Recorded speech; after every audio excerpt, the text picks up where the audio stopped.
Jaipur, capital of Jaipur state, unquestionably the most colorful of all the cities in India. It was founded in 1728 by the mathematician and astronomer Jai Singh, who aspired to make it the most wonderful city in India, and succeeded at least in making it the most unique. This main street is over 100 feet in width and about 2 miles in length, running in a straight line. In addition to being purely oriental in its atmosphere, Jaipur is one of the cleanest and most prosperous cities in India. The buildings are all painted in one uniform color, a rose pink, which reflects a soft and fascinating light.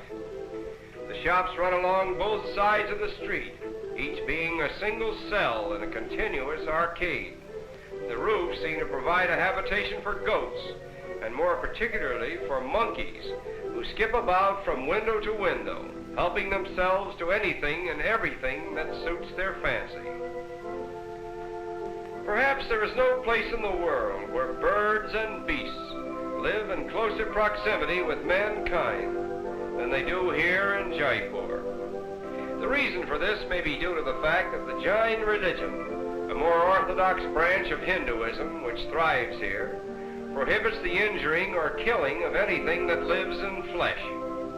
The adherents of this religion, numbering about 1 million of India's population, would not so much as lift a finger to brush a fly or an insect from their baby's eyes. Moreover, the Jains actually support beast hospitals where old or lame animals are housed and fed.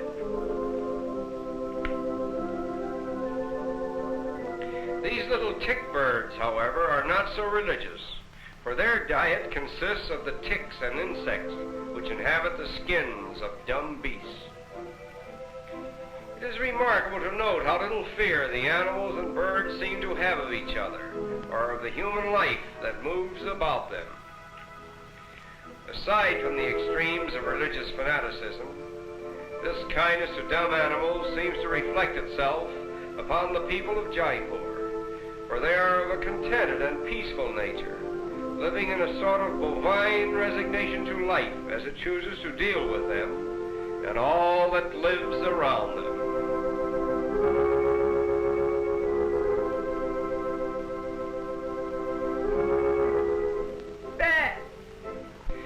No one has been able to prove just where the proverbial Ark of Noah anchored with its cargo of animals, but if we may be permitted to venture our guess, we would say Jaipur. For nowhere else in the world have we seen so many different types of animals mingling so freely with mankind. This leopard has a little growl for us, but for his master, he has all the gentleness of a kitten.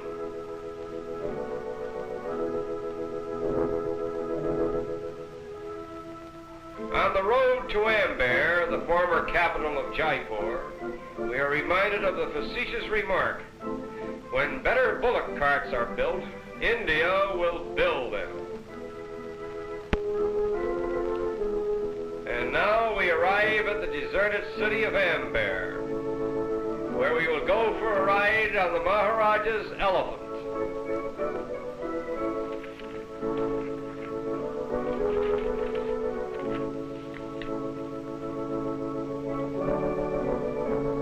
The approach to the Maharaja's palace on the back of one of his elephants lends an atmosphere to the journey that is typical of India.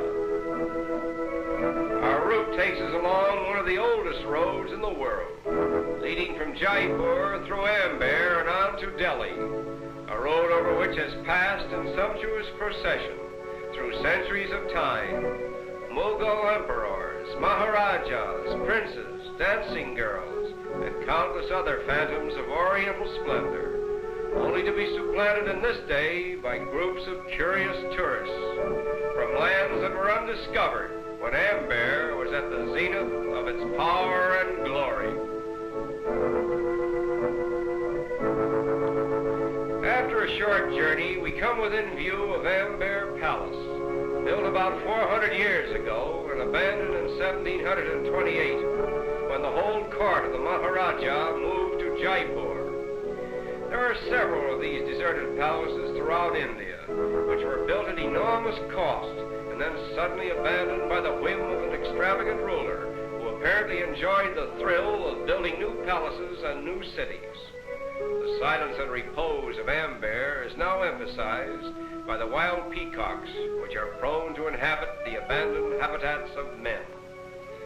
The grounds of the palace also provide a haunt for wild monkeys. It seems strange that with his uncanny resemblance to man, the monkey should have found almost no use in connection with human life, save to satisfy curiosity and to provide certain bits of information in man's search for the so-called missing link.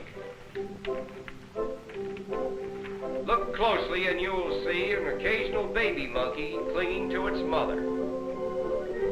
It is said that the attachment of the mother monkey to her young has no parallel in the whole animal kingdom, for only the death of the mother can possibly separate her from her baby. She brings into existence only one baby at a time, and like human babies, it is in a condition of utter helplessness for almost a year. Less fortunate than the wild monkeys of India are the ones that are caught by fakirs and trained with infinite patience for the amusement of the people. The Indian fakir, with his little animal circus, provides entertainment for the native Indian, even as the motion picture theaters provide entertainment for the masses in other countries.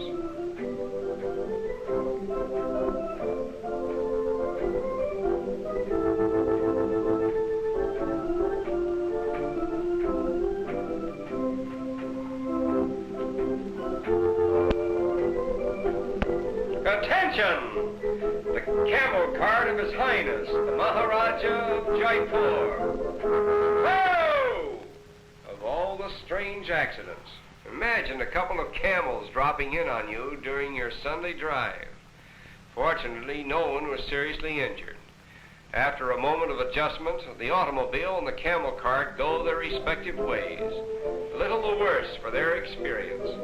Nevertheless, this strange accident illustrates with a moral the fact that automobiles are out of place in Jaipur. Somehow it seems a pity that one little remote corner of the earth, where man and bird and beast live in perfect harmony with each other, could not be spared the encroachments of the machine age. And it is with this thought that we say farewell to colorful Jaipur.